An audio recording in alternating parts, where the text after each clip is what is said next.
you can't say you didn't see this coming. I mean,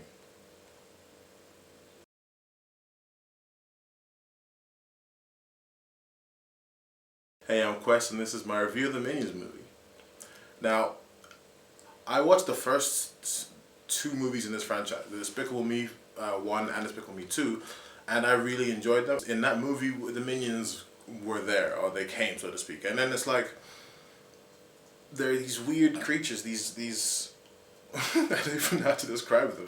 Some of them have one eye, some of them have two. They're pretty short, and they're yellow, and they wear dungarees for some reason, or suspenders, denim suspenders, and they speak in.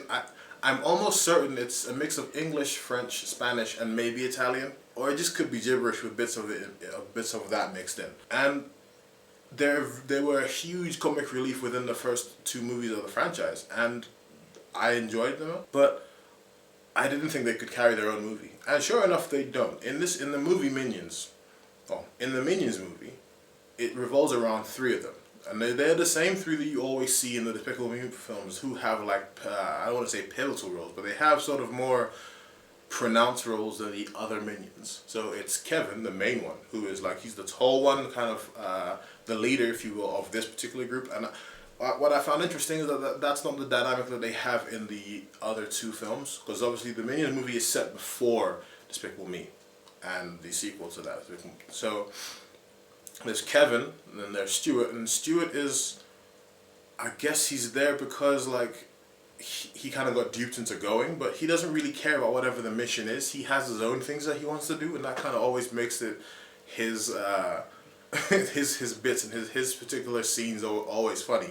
And then there's Bob, the little one, and he is just like, I think of all the Minions, he's the youngest. And he kind of goes because there was like no one else who volunteered to go on this mission. So the Minions movie takes place some 40 odd years before the beginning of Despicable Me.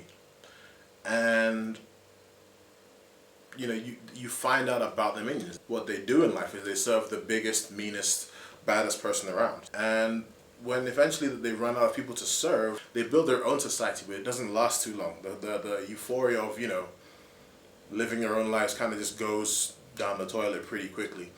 And that's when Kevin decides to go on a mission to find the biggest, baddest boss that they can serve, and he and two others, which would be Stuart and Bob, embark on this mission or this adventure to find the biggest badass that there is in the world of Despicable Me, I guess. And they eventually, through sheer dumb luck, they stumble into the employ of Scarlet Overkill, who's voiced by Sandra Bullock, and she does a really good job of voicing this larger than life villainess, who is without doubt the baddest villainess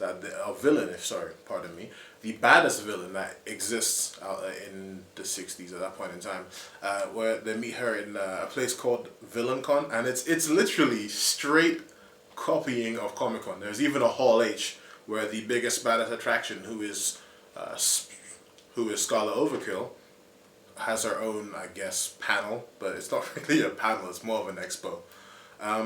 But it was a lot of fun to watch and see how it sort of parodies Comic-Con, people who dress up as all these, you know, characters, except in this world it's not a character, like, you know, it's Scarlet Overkill, and then there's people, men included, who dress up as Scarlet Overkill, which was really funny, I thought. And when the Minions start working for Scarlet Overkill, she basically says, if you want to work for me, you have to steal the Queen's crown.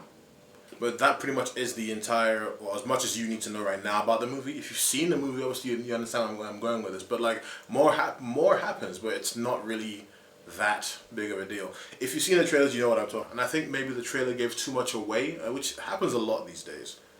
Southpaw. Perfect guy. The perfect guy. Like, you now know everything that's going to happen in that film. Anyway.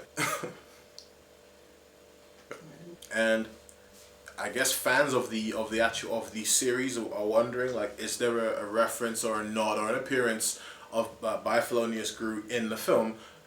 See the film, and that's all I can tell you. You might be pissed off at the end, you might not be. Again, up to you. See it. Let me know what you think in the comments below. Let me know who your favorite Minion is. Mine personally is Bob, because like he's just.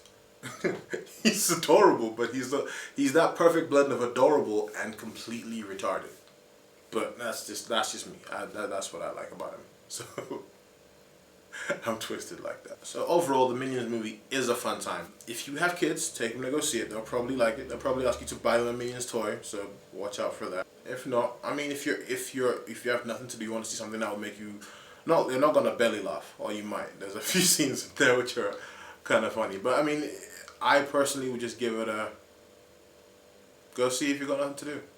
And in the description below, you can find all my social media outlets. Hit me up. Let's talk movies. Let's talk TV. Let's talk cartoons. Whatever you want to talk about, I'm interested.